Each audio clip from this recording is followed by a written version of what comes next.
Welcome, everyone. This is Plan New Hampshire's webinar pop-ups, Lessons Learned in Outdoor Dining last year. And we're really glad to have you all. We've got people from all over. We have new people. For those of you who have not been here before, welcome. For those of you who have attended some Plan New Hampshire workshops and other events, welcome back. It's great to have you here again. This webinar is being recorded, so please mute your mics. And if you want to, at this point, we can turn off your videos. We will be back in a few minutes, and I'll tell you more about that. But you can turn off your videos except for the speakers. Can do that. Hey, Ryan. We want to say thank you to our event sponsors, to Allen and Major Associates in Manchester, and to JSA Architects and Interiors and other folks. They're wonderful sponsors and wonderful supporters. And we also want to thank our special members, the Raleigh Agency, New Hampshire Saves, and Sulloway and Hollis for their extra support of Plan New Hampshire, and also to JSA again, and to Croto Consulting for going above and beyond in their support for Plan New Hampshire. Thanks. We do have been approved of 1.25 LU HSW AIA credits for this webinar. If you send your name, architects, if you want to get those credits, send your name and your AAN number to me, and I will report them to Bonnie. 1.25 AICP credits have also been approved for this webinar, and in this case, you will self-report. This is webinar number 9213139.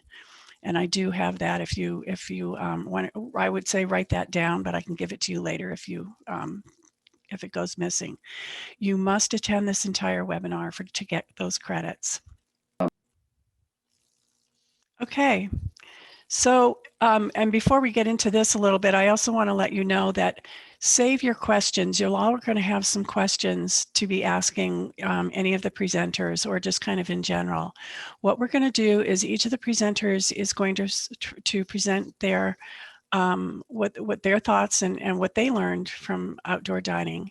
Then what we're going to do is we're going to break into small groups. And in those small groups, we're going to have you discuss what came up for you, what questions do you have, and so forth. And then we'll come back into a plenary group and open it up with all the mics open and videos open so we can see each other as if we're in one room together. And we'll have an open conversation, and that's when you can ask questions of the presenters or each other.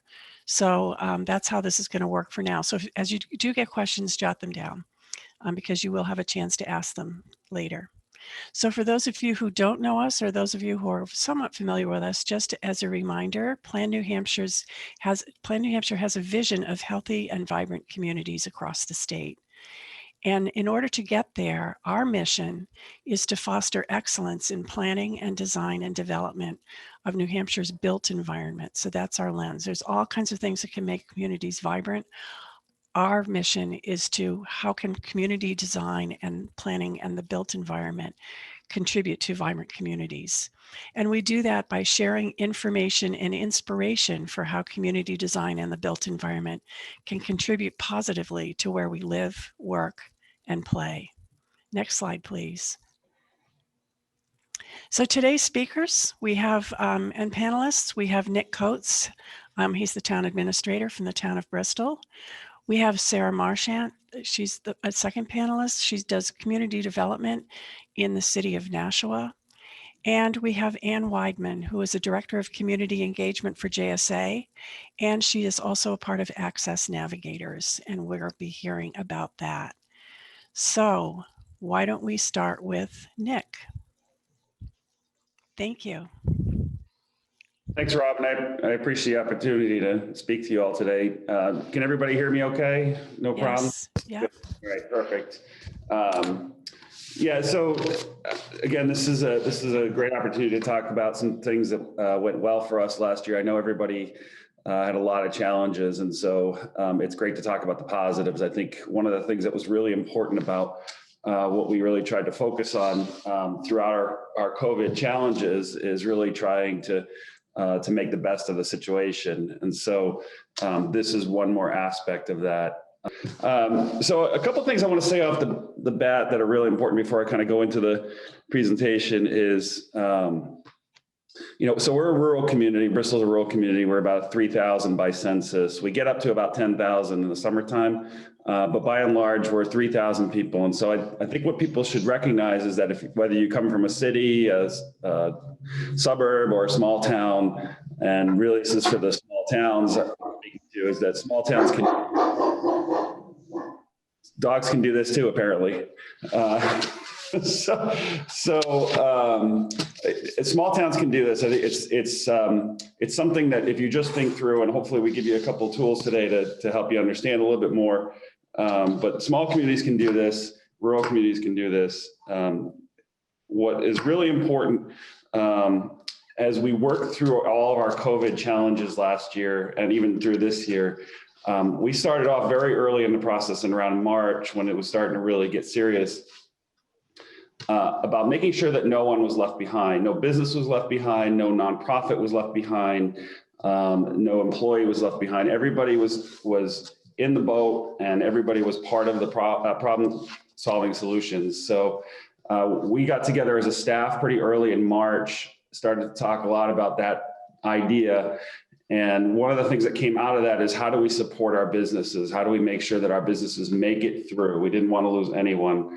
And by the end of the year, as far as I can tell, we didn't lose any businesses, and that's I think a true testament to the staff on our team. And so that's the one other thing I'd like to say is that the only reason why we were able to do this is because we have great staff. So I've got a great land use team and that handles our planning, zoning, community development, economic development, headed by Christina Goodwin, and the work that she does and the team that she has. So I'm just a figurehead here. I didn't really do any of the work. I'm just here to talk about it. But those guys, Christina and her team, really were the ones who made this all happen. And so kudos to them. And I think that's one of the things that's really important about this is that you have staff that's dedicated to finding solutions, and that's what we did. And that's really kind of an extension of what we did as a staff through the last 5 years, is really trying to find ways in which we can be flexible. So have rules and have good rules and always kind of looking at how do we improve our rules and our regs, but at the same time be flexible and be attuned to what our local economy needs. And so what this temporary seating issue kind of brought to the head was that it really kind of accentuated what we'd already been doing for the last 5 years under Christina's and our staff's direction in terms of trying to be really good and good problem solvers and trying to help businesses get through it, but also making sure that there are rules. And so the way this sort of temporary outdoor seating got going was really out of that, an outcrop of that of, okay, we realize that these businesses are small and they're going to need to generate revenue, especially in the summertime to kind of get through that fall and winter season. How do we get as many butts in the seats as possible? I think is really kind of the operating theory. So when we started out this process, we got together and we just said, okay, we want to make sure that we maintain our regs, our planning board and site plan regs. But at the same time, we offer the opportunity for people to have some flexibility. And so what we came up with was something that we wanted to make sure we did not call a permit. We did not want it to smell like a permit. We didn't want it to taste like a permit. We didn't want it to feel like a permit. We wanted it to be very simple and straightforward. So that people could get this information to us in a timely fashion, and that we could turn it around in a timely fashion, and that there's a stigma associated with a permit. So we were very deliberate about not calling it a permit and making it feel like a permit. So what you see on the first slide is really what we came up with, it's a clunky name, but it's what we came up with, and it's temporary outdoor seating authorization. And really what we tried to do is just get the basics of information to help people get the information they need, get us the information we need, and then be able to respond to it. So again, flexibility was the key. And then we just set out some parameters as to what you guys, what businesses could and couldn't do. And basically what we wanted them to do is stay within the rules and regs of liquor enforcement, be able to stay within the rules of our existing planning and zoning regs, And what we wanted to do is be able to make sure that whatever they produced was safe and that they were going to be good neighbors. And so what we did is, after we created this form, we got it out by email and phone call. And Christina made a lot of phone calls calling all the different businesses and letting them know that this was available to them. And I believe at the end of the day, we ended up landing on 13 to maybe even 17 businesses. It was quite a few. It was pretty much all of our restaurants, or a good majority of our restaurants in town. And this is focused both on public property and private property. And you'll see a little bit more of that in the next couple slides. So we really wanted to be deliberate about making sure that this was available to as many businesses as possibly could take advantage of it. And so what we did is, once we collected the information, we basically put out a team of our land use manager, Christina, and our police chief, our fire chief, and our highway department superintendent. And so we received the application. And then what we did is we went forward and we reviewed the area. So if we go to the next slide. Right, and so the other part of this information that went out was we wanted to make sure that people knew the rules and the regs that were coming out in terms of the stay-at-home order, so that we were also being educational. That's a big thing that we try to do, is really try to be educational and not bashing people over the head with rules and regulations, but educating them so that they know what is expected and what they need to follow, and then they can make the choices for themselves. That's a big thing that we try to do, is not try to overburden people, but really provide them education to help them make good choices for themselves and for their businesses.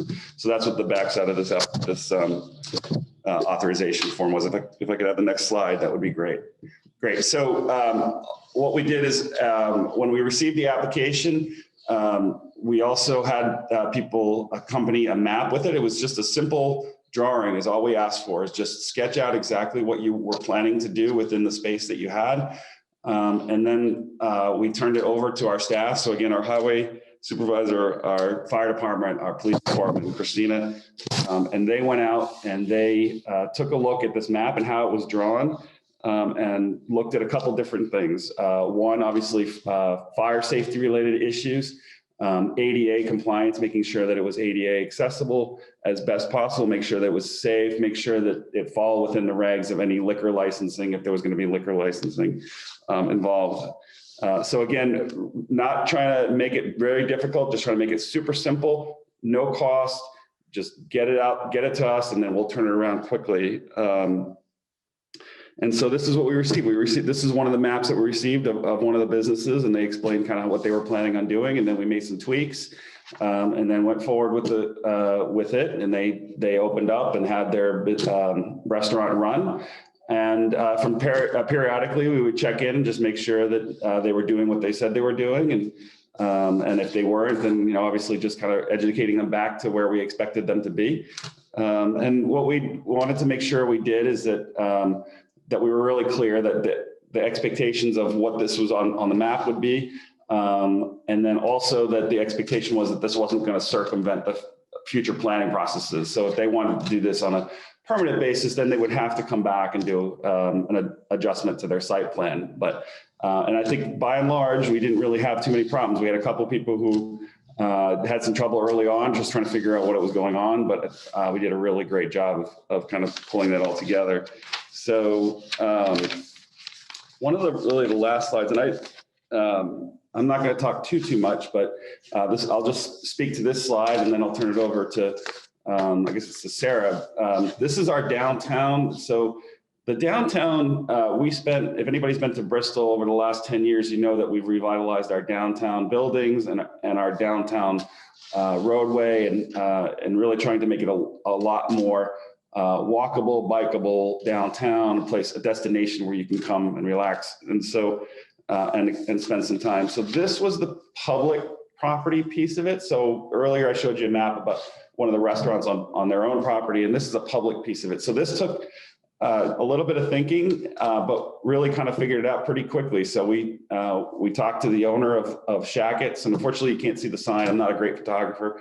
I was paying more attention to the beautiful colors than the actual sign. But to the left of that, you'll see right above the the American flag, there's Shackus Brewery. So this was driven by Shackus Brewery. He's a microbrewery in the downtown, great space right along the river. And so he was really struggling to figure out how do I survive? Because he said, I'm not going to be able to survive if I don't have customers. So we kind of came up with this game plan where we looked at it and we said, okay, if we take away this sidewalk, how are we going to make sure that people can still access a walking area to be able to get to the next sidewalk, to be able to get to where they need to go. And this is the strategy that we came up with. We just worked with them. We spaced out some tables that he borrowed from one of his neighbors.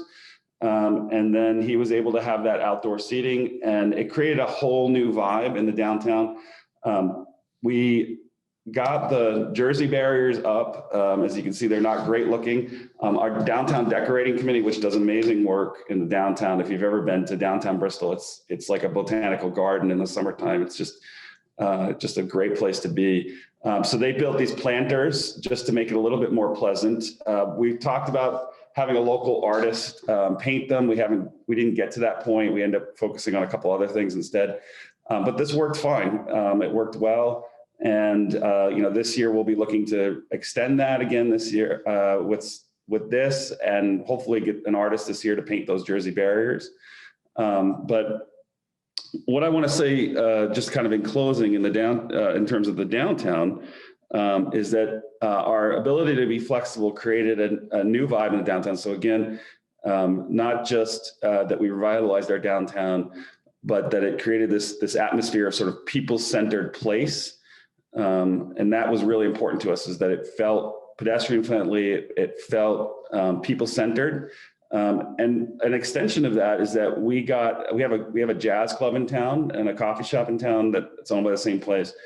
And what they did is they actually asked for permission to start having jazz in the square, which is something that we talked a lot about, being able to utilize the square for performing arts and art, just regular old arts.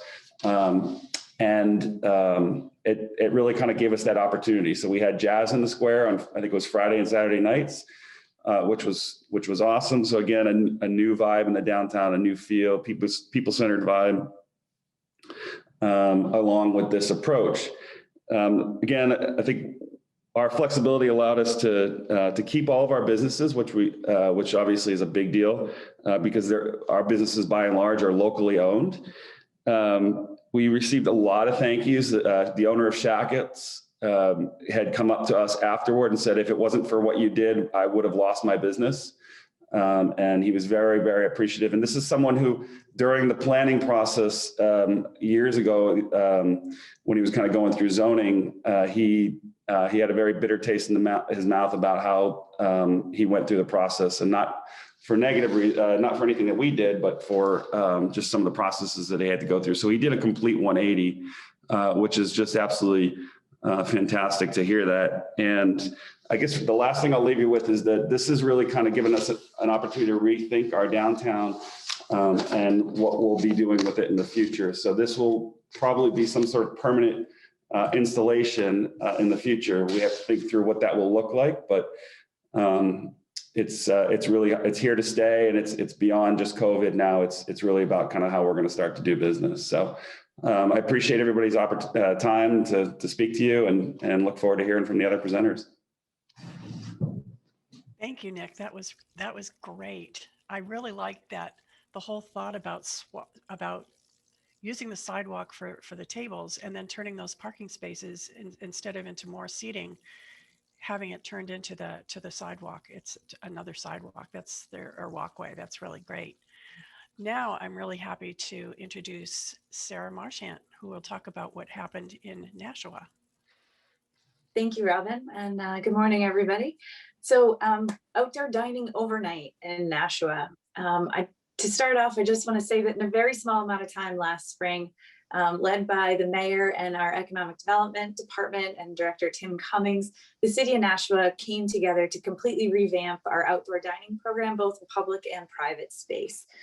We went digital.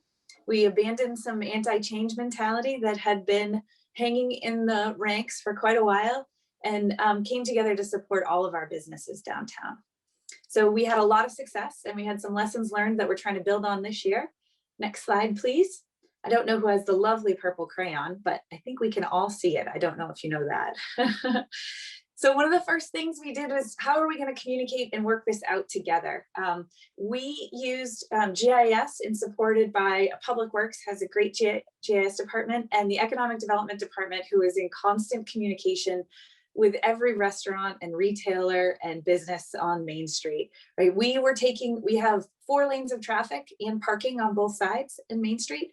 We were taking away all of the parking and some of the lanes. And so this was a huge shift for us in a small amount of time, but incredibly important. Some of the conversation did start with, well, maybe we should have seating out in some of these back parking lots you can see. And that was a non-starter. The idea was to create a place and a space and really bring back a lot of that vibrancy to our Main Street downtown. We wanted this to be a special place and something that was actually a positive out of COVID. So by using this map and all kinds of different communications, we were able to talk through a lot before the barriers were placed. You could also see where we set aside delivery curbside pickup, where there was still ADA parking available, where we were going to lay out the restaurants and the restaurant seating and the barriers compared to where the restaurants were, so we could really talk to the owners about the distance from kitchen to table space and to bathrooms, because that was a very important part of this process. And to make sure that everybody understood what was going to happen to the best of our ability. And so we use this as a communication tool, both internally and with the public. And we really, yeah, so I guess I'll go to the next slide here. Sorry, jumping ahead on myself. The other piece of this that went digital was we created a one-stop online shop for all permitting. We did divide the permitting into public. Everybody had to do the first half of this slide, you can see, for all outdoor dining, if you're on public, private, or commercial property. And then we did have a second half if you were on private property. The Board of Aldermen quickly got on board with this and approved a piece of legislation that gave the authority to the Community Development Director to modify and amend site plans on a temporary basis for the year, which has been renewed for this year as well, to allow us to approve modifications to site plans on private property that could waive parking minimums or maximums, waive open space, waive landscaping standards, to allow us to have the flexibility to be able to do this. So everything was on one stop shop. We also created an online JOT form, which is free, so that the applicants could just fill out their form online. When they close at 11 o'clock at night, the Casey McGee's restaurant can get on and send in their form, right? It can work 24 hours. And then we could review it internally without shuffling physical papers around and keeping everything moving quickly. The goal was to get people up and operational within days, not weeks, and within a week, if at all possible. And so for the public side, we had a point of contact who made sure that all different departments saw the information. We're poking people, making sure things are moving. And on the private side, we had another designated person to do the same thing, so that we could make sure that we had fire and public health, building and public works all on the same page, and everybody knew parking, exactly what was being approved and where things were. The difference between last summer and this summer is the inspection process. It was very haphazard. There was a lot of staff everywhere last year. And so this year, as part of standardizing that, we have a specific day of the week that we're kind of setting aside to go do inspections. So all of the different departments can kind of go together and again, streamline that. We're doing it on Thursdays so that everybody can be ready and open for the weekends, hopefully. Next slide. So Jersey barriers, the good, the bad, and the ugly. These were incredibly important to downtown. For anybody who hasn't been to Main Street in a while, you should go, but the traffic moves pretty fast a lot. And so we needed a safety measure to protect our dining areas. We needed some at the last minute, and we didn't own 2,200 linear feet of barriers. So we leased them. What we learned from leasing them, it's great, they pick them up and they put them down, but we can't do anything to them when you put them down and realize they're not as aesthetically pleasing as you would prefer. So this year, and part of that evaluation and looking ahead was we tried to see if there were any Jersey barriers that were pretty, and to us, those don't exist. So we did purchase barriers this year, and Economic Development a couple of weeks ago rolled out a call for artists. And we are having all 2,200 linear feet of barriers are in the process of being painted by artists, and they will be standalone so that you don't have to pick them up and put them down in any specific order, because that would be cost prohibitive. So that's one of the big improvements that you'll see for this year. Next slide. We also looked at alternatives to Jersey barriers. This is on West Pearl, East Pearl, which is a little bit of a slower volume and a little bit of a slower traffic speed. These Beyond Walls, this is an artist group out of Lynn, Mass, came and built these, and they are some steel barriers that you fill with soil as planting beds, and they provide this more aesthetically pleasing, but also were enough that Public Works felt comfortable that these would be appropriate on some of our side streets. And what you begin to see here is we had some amazing restaurants and retail spaces, and they really added a lot of the finishing touches to streetscaping that made this a place and really helped to grow what we were trying to do. Another thing you can see in this picture that we talked about and chose not to regulate is music. A lot of people moved what they used to have for indoor artists, which the city didn't regulate, outdoors. And there was some concern, would this be overlapping? Are there going to be problems with too much music and too loud? And it really wasn't an issue for us. I think the merchants were all working together and trying to be respectful of each other. And each one really wanted to create its own space, place, and ambiance. We also, the biggest complaints for sound-wise continue to be motorcycle exhausts and cars going by. And so it didn't turn into the motorcycles being a big issue at all. I mean, sorry, the musicians being a big issue at all. Next slide.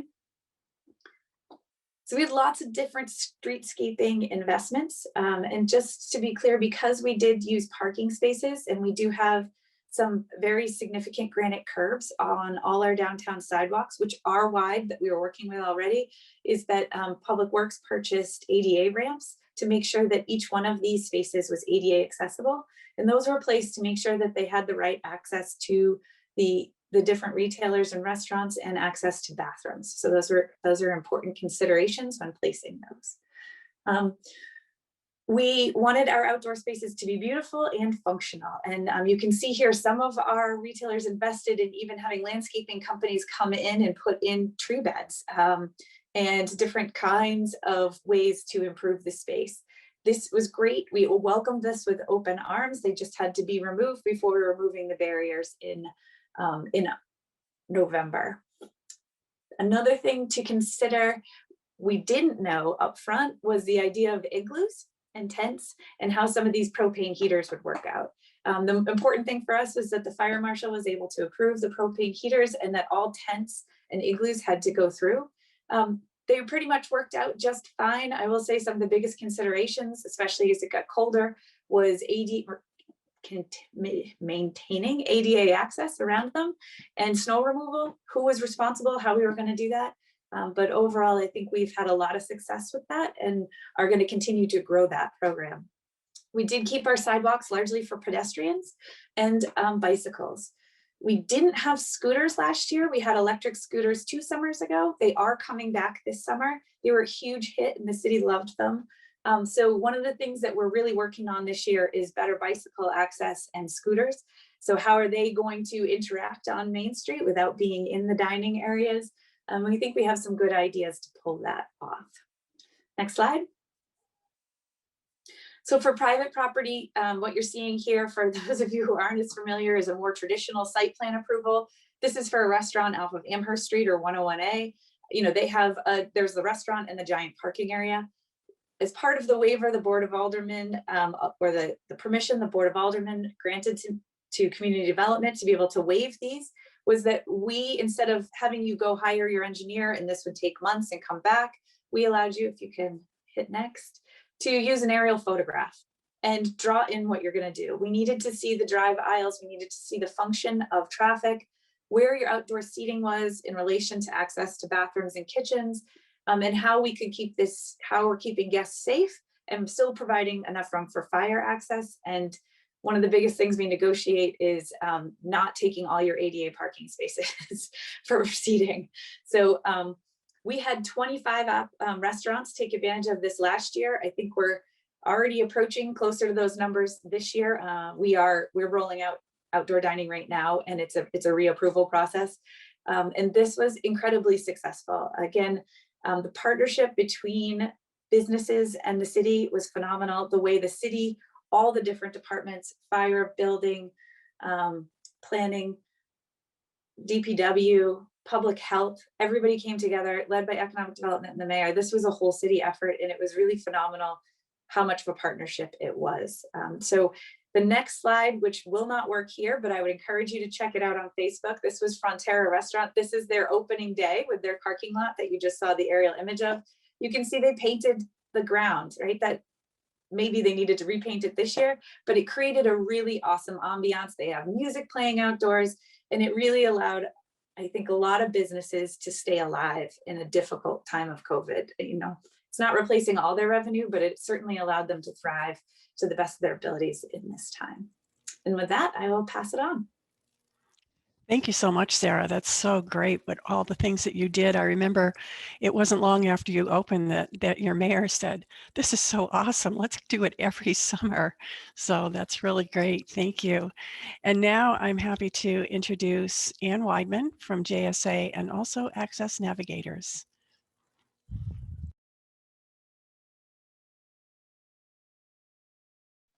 Hold on, I've got to unmute everything here. Here we go.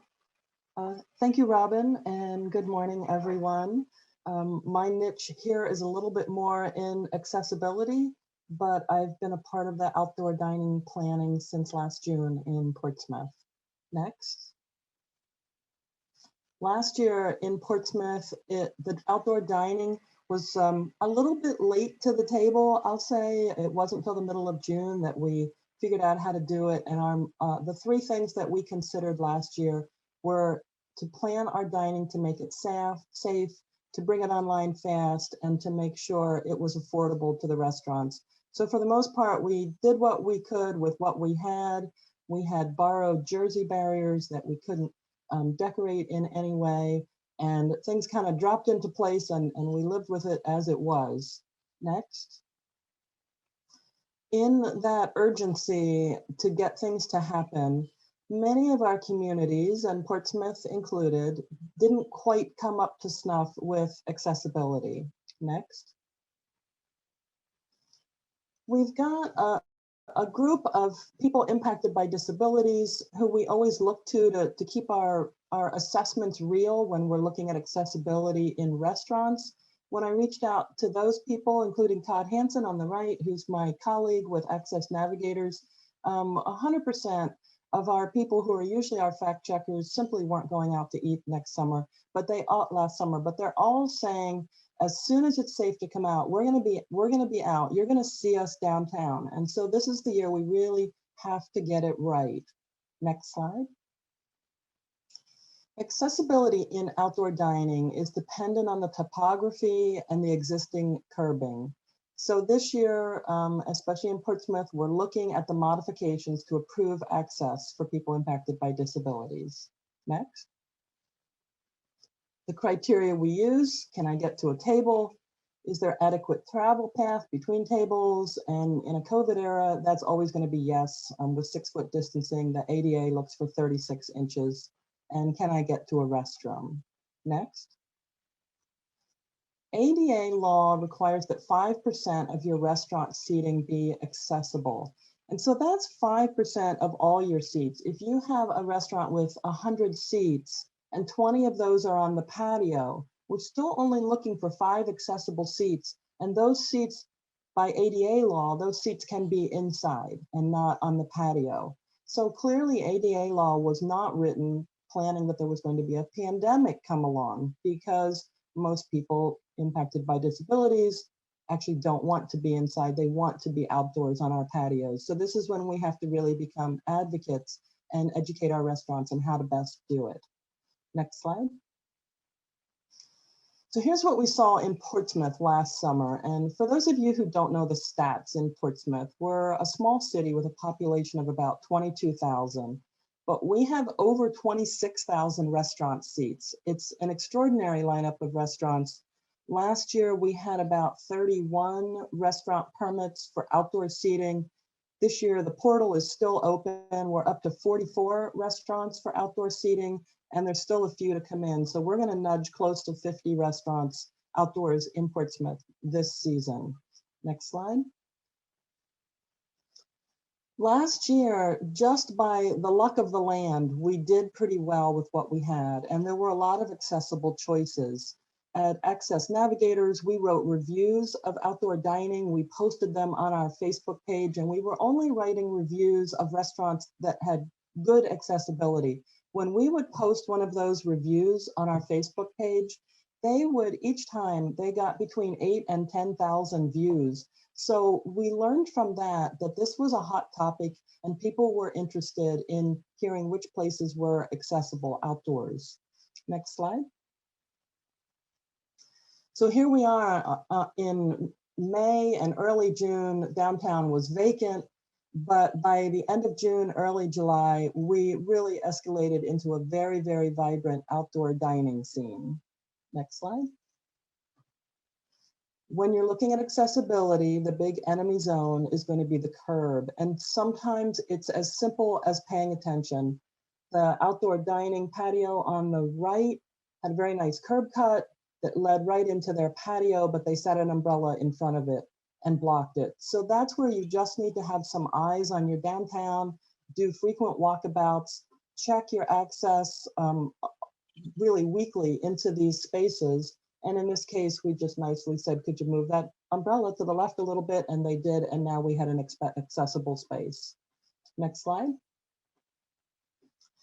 But what happened with a lot of restaurants, because of, like was referenced in Nashua, because of the curbing on one side and the Jersey barrier on the other, we created what I kind of refer to as a bathtub. It was a space where people couldn't get into that outdoor dining street side patio.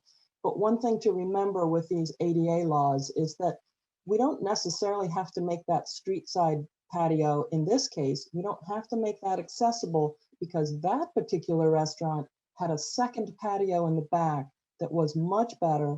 It was perfectly accessible. It had a better path to the restroom, and it was right next to our parking garage. So in this case, it's educating your hostess in the restaurant to know, to advise people with disabilities that they'll look for a table in the other outdoor space, which honestly is a nicer outdoor space. Next slide. But not all of our restaurants were so lucky. Here's a good look at what this really looks like, these bathtub effects, the inaccessible dining spaces. And sometimes, by the way the Jersey barriers dropped, like in the middle picture, you could access one table and kind of scoot in the end, but you couldn't get into the long space and kind of choose your table here. Next slide. So when you've got curbing, your most logical solution is you're going to think about a ramp. If your curb is more than 6 inches in height, you'll need a railing on your ramp. This is what this looks like to have a ramp with a railing. Next slide. For curbs less than 6 inches, which most of Portsmouth is 4 inches, one of the easy solutions is to have a temporary curb ramp. So there's sort of some things you need to know about a temporary curb ramp. I got in touch with the New England 8, the A Center. They should be everybody's go-to when you have a question about accessibility. They're wonderful. They have an 800 number, or you can email. If your restaurant is nervous about ADA, they can be anonymous when they talk to the ADA Center. The ADA Center really just wants to find solutions and keep businesses in business. So when I talked to them, they were fully supportive of temporary curb ramps. However, they said you need to remember that because there's a trip hazard on the side, probably that curb ramp isn't going to stay there permanently. And because of that, that curb ramp's going to be tucked in your restaurant inside somewhere. They need to consider how to let your customers know that you have a curb ramp. And they suggest that the restaurant put that information on their website and also have a sign outside with the restaurant phone number. So a person who needs the ramp could call inside and ask for it to be brought out. The restaurant on the right, Bridge Street Bistro, they commandeered a hot top truck that had a little tiny bit left in its load and built just a little hot top ramp with a drainage post inside. Honestly, it's not very pretty, but it worked beautifully. The edges are beveled. It made it through the winter. It's still there. And that was a pretty simple solution for them in that case. Next slide. If you have a transition that's less than 2.5 inches in height, this isn't usually a curb. This is usually a wonky threshold. You can just use a rubber threshold ramp from Amazon. This is such a simple solution. They're usually around $89. You order them by how high your transition problem is. They're beveled on 3 sides, so there's no trip hazard, and they're really heavy. They're surprisingly heavy. So when you drop it in front of your door, they really don't drift around your sidewalk. Both of these, the pop-up, the middle picture, that sat without shifting at all the entire summer season, and the one at Cure on the left, that sat there from June till almost Christmas when they finally took it up for snow removal and never shifted a bit. So if you're 2.5 inches or less, this is your perfect solution. Next slide. The really elegant solution is to build a platform. And if you can find the money to do this somehow, wow, we sure do love platforms and parklets. Next slide. Here's a really good look at what's so wonderful about a parklet. The threshold becomes so flush with the curb that depending on the width of your sidewalk, this could allow your restaurant to actually expand into a sidewalk space, be a little more fluid. It's just really a terrific way to go. These are not happening on the cheap side, but we do see a couple of them in the pipeline this year for Portsmouth. One that's happening in Portsmouth is 2 side-by-side businesses. One's a coffee shop, and next door to it is a bar and music venue. They're building a parklet that spans both of their restaurants. It'll be flush with the curb, and the coffee shop will use it all day until about 4 o'clock. And then at 4 o'clock, it'll transition and become next door. It'll become the parklet that'll be used for the bar and restaurant that is evening hours. So that's one way that some of our restaurants are cutting costs on building parklets, is partnering with their neighbors. Next slide. Oh, another just really great picture of parklets. I think they're a wonderful solution if you can work out a way to make them happen. Next slide.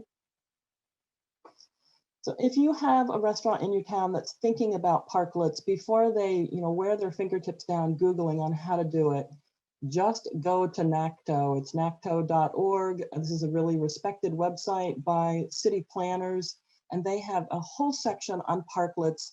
They've got all the information on where they can be safely used, on what kinds of distancing and buffers and wheel stops and vertical elements all should be in place to keep that parklet safe. Next slide.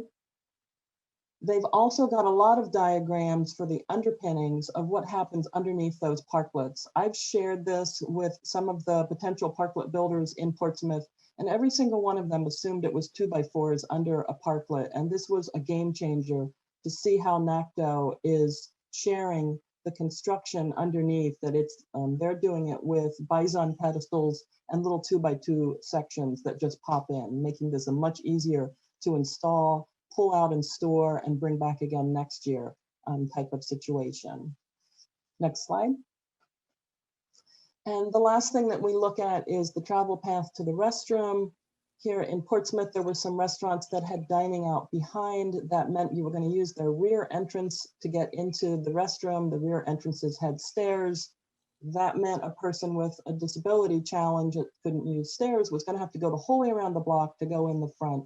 But these restaurants also ask for permission to put seating on their front sidewalk.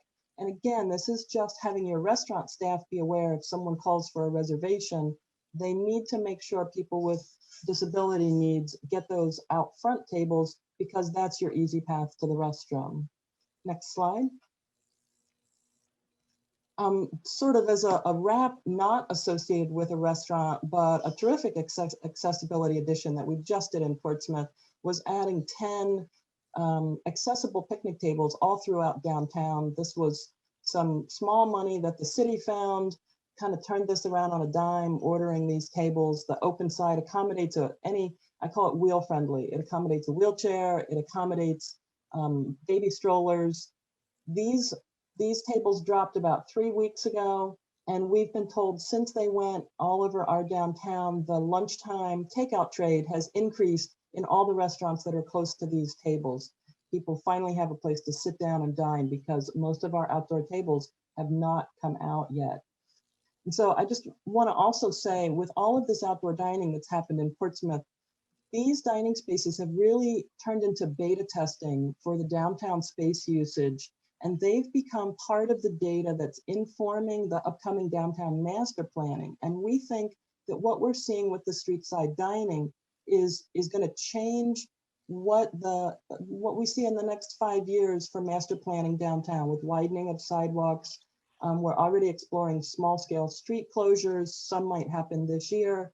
The whole bit has really changed the landscape of how we're using our downtown, and not really in the accessibility front, but this year to make our barriers pretty. And we were in the same boat as Nashua. We had borrowed barriers that we couldn't touch last year. But this year we bought our barriers so we can improve them. And we've engaged the CTE, the Career Tech Ed program at Portsmouth High School. They have architecture students that are designing planter boxes that will fit on the top of the barriers. That's being done under the direction of one of our local architects. And then we have a construction math class that's doing takeoffs from those drawings to write the lumber order. The city will buy the lumber. That lumber is going to the shop classes that are going to build those planter boxes. We have a local landscape architect who is working with our eco club. They've already started seedlings of flowers and herbs that are going to be planted in the window boxes. That'll all happen late May. Once all that's planted, that's going to be taken over by the UNH Master Gardener program with some master gardeners who need volunteer hours, and they're going to be taking care of our planter boxes for us. And we think, and we're doing the counts right now, and we think we're building between 30 and 40 planter boxes to put throughout downtown. So that's going to be kind of our greening of our Jersey barriers, along with painting them. Next slide. Back to those numbers on ADA. Though ADA only requires that 5% of your restaurant seating be accessible, you also have to know that the CDC says that 13% of Americans are impacted by mobility impairments. So this is your argument with restaurants being accessible, is to always think of accessibility as an economic driver, because it really does bring business to restaurants. Next slide. I'd just like you to see this resource again, the New England ADA Center. This is the mothership of everything to do with ADA, not just outdoor dining, anything that any of you need to know with buildings, with spaces, with employment. It's all kind of one-stop shopping here. Get on their mailing list. They're terrific people. And gotta say, I reach out to them all the time for questions that I have. Couldn't be better. Next slide, or maybe that's the last slide. I'm not sure. There we go. Thank you all. And thank you, Anne. Accessibility is something that we don't always think about until we start thinking about it. And then we're hyper aware of it almost everywhere. So now we are going to be breaking into breakout rooms. And what I'm going to do is, let's see, bear with me here. I'm going to create these rooms. These are totally random. So I'm just going to take a look here and make sure, for example, that all of our speakers are not ending up in the same room. And what I'm going to do is have you go into breakout rooms for about 10 minutes and talk about what came up for you and what kind of questions you have and what kind of comments and observations you might have. And then we'll come back in about 10 or 12 minutes. There will be a note that tells you that you've got couple of minutes left and then 1 minute left, and then we'll all come back together into one big room. Okay. Hey everybody, welcome back. Turn on your videos and turn on your microphones. That was the fastest 10 minutes ever. It was a very fast 10 minutes. It might have been 9 minutes. but I wanted to give us time too to chat with each other and say hello. So how did that go? Other than fast? Great.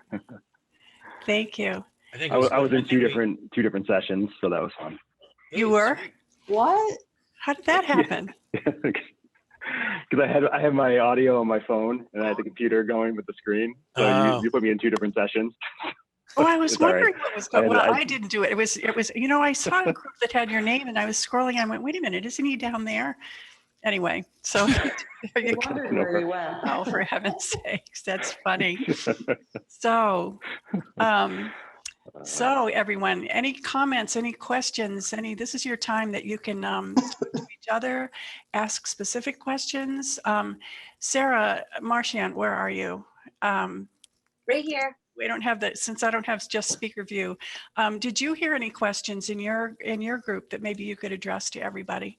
I had a good question that I don't have the answer for necessarily, so maybe that's a good one to throw it to you. The good question was, are we making this permanent? And my answer is, those are conversations that we're starting to have now as we've done the temporary approvals for year number 2. And actually Tim Cummings is here too, the economic development director, but those are more serious conversations. It is, I think, very much the intention to talk about. We're doing a master planning process right now. And so we're bringing that into it. How do we go from this temporary to kind of semi-permanent to permanent?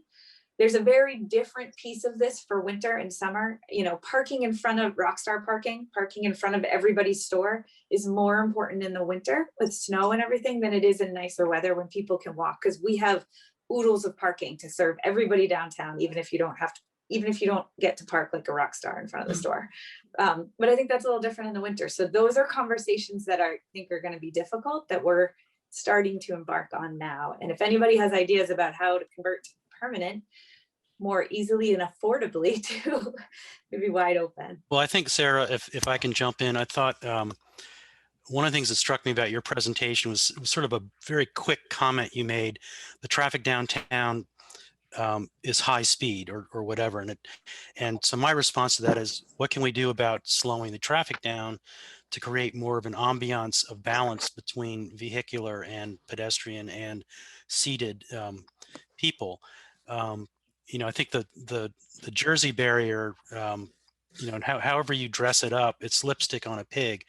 They look temporary and they look forbidding. And, I think that most people would love the idea of at least an outdoor summer, spring, summer, fall season. And the winter is not as probably in much demand. But I would love to sort of have everybody thinking more about what your needs really are in terms of barriers between cars and people. I mean, when we aren't doing all this, a curb is enough. So why do we need to have a Jersey barrier as opposed to something else with a parallel, risk? Let's slow the traffic down and create more of a destination feel about these spots. And I think that would make it really special. Some thoughts on that, North, the physical rumble strips, the slow traffic, seeing different types of outdoor spaces also is a slowdown for the vehicular driver, because they're seeing different shapes and spaces and colors and people gathering in different ways, and it makes you curious in the car, so you hit the brake. And so I was wondering, Sarah, have you reached out to restaurants who aren't considering an outdoor space for their accommodations from that diversity standpoint, to have as many of these pop-up parklets and spaces as possible, and it'll have residual effects like slowing people down? So I can pass your question about reaching out to restaurants directly on to Tim Cummings, who is, I think, still on this call. But as far as the parklets, we did hear requests for more just general outdoor seating areas, and I think we're looking to add some of those this year. But we're also, because we're trying to add bike lanes this year, or will be adding bike lanes, we're going to be tightening up the car lanes, which should hopefully slow traffic down a little bit too. But I can pass that on to Tim if you're still available, Tim. I am, Sarah. Good morning. So For the restaurants, we have reached out to them, and some that are not going to be doing the outdoor dining. Yeah. We absolutely have reached out to our nonprofit community to see if they would want to do some sort of pop-up. So for instance, United Way of Greater Nashua is interested in doing a pop-up, a joint fundraiser for all their nonprofits for selling different type of merchandise. And we're going to be looking to do that in some of the spaces that to activate them as just an expansion as to what we did last year. So if the space isn't used by the restaurant, maybe a nonprofit could. Am I understanding that correctly? That's right. A pop-up of sorts in the space out front to activate the space to make it more usable, friendly, pedestrian to pedestrian scale. So yeah, hopefully that answers your question. Thank you. Christina, did you want to say something? No, I guess not. Anybody else? Robin, one of the things that came up in our group was the liquor laws, which are pretty blue in New England. And part of that is the idea of open container. And that is limiting some of the way that the outdoor space can be used. Anybody want to address that? That's a community by community or municipality by municipality thing, isn't it? Yeah. It isn't really. It is a state level liquor license in New Hampshire, and you have to comply with the state liquor. The community does have a sign off on it, but you apply to the state of New Hampshire, to the liquor commissioner. They ask if the town's okay with it, and then they are the issuing authority. We were able to make it work pretty much everywhere. The one that we had the most trouble with actually was a restaurant that used a parking lot across the street, a decently busy traffic. And that one, just because of the distance to and how they were going to do the ice for heaven's sakes, and washing glasses and this and that was was much more complicated. But overall, the state, I think, also got more flexible and learned a lot through this process as well. So we were pretty okay with liquor, as far as I can tell. Thank you. I can speak to that a bit too. I just would echo what Sarah said. And there was a reason why we sent out our police chief as part of the team. And so we did have a somewhat lighthearted but very serious conversation about essentially the town looking the other way on some things. So not at the risk of public safety, but just as a, what's the greater good here? And so I would never advocate for breaking the law or completely looking the other way, but we did have some conversations about what are ways that we could potentially be creative. And so I just would leave it at that I think it's important for the city to have that conversation and find those creative solutions. And we'll obviously work with your state reps and your local law enforcement. So it's also my understanding that the governor's stay-at-home order addressed the expansion of outdoor dining, and any existing restaurant that had a liquor license to serve outdoors, as long as they had approval from their community to expand their outdoor seating, that carried over into any space. So I don't think any restaurant had to get any additional approvals if they had existing outdoor liquor license. Thanks, Jody. Anybody else? These are great comments. Any other questions that came up or any comments? I have a question for Nashua about the alternative design that was on the side street. Was that paid for by that restaurant, or was it paid for by the city? Thanks, Jody. It was paid for by the city. Actually, Tim's still on. I'm going to kick it to Tim because he was much more involved in this than I was. Yeah, no, Sarah, you got it right. The city paid for it. The city made a decision to pay for all the barriers with our COVID. This is Alyssa. And then, Jody, I'll just speak to that really briefly. So we did have Jersey barriers, so we implemented ours for our areas. And I think you had asked a question about other solutions. When we received the CARES Act dollars, we looked very seriously about maybe purchasing some tents and some warming huts and heaters, and ultimately decided against it just because we decided to focus more on doing some retrofits for our buildings. But I know that, for example, that the towns and cities are getting dollars from the upcoming Recovery Act or Rescue Act. And I believe the town's getting $300 and some odd thousand to spend. So we're going to start looking very seriously on whether or not those are dollars that we could flex towards making some things available that are beyond just the barriers, and maybe even looking into some winter solutions. So the board still has to kind of go through that and figure that out, but we're definitely very open-minded about how we might use those dollars. Yeah, thank you, Tim and Nick. Actually, for the larger group, one question that came up in our breakout session was in Manchester, we were fortunate enough that our Jersey barriers were donated by the state, as we never had those restrictions that national enforcement had. So we had free range to paint those immediately. However, one thing we're struggling with is getting restaurants to think outside the box and do alternatives outside of the Jersey barriers. What we would love to see is some raised platforms or some alternatives like was shown in Nashua. So one thing we're hoping to maybe do is a pilot program for one restaurant so the others can see what some alternatives are. But yeah, right now we're kind of struggling with getting restaurants to think a little bit more than just the Jersey barriers.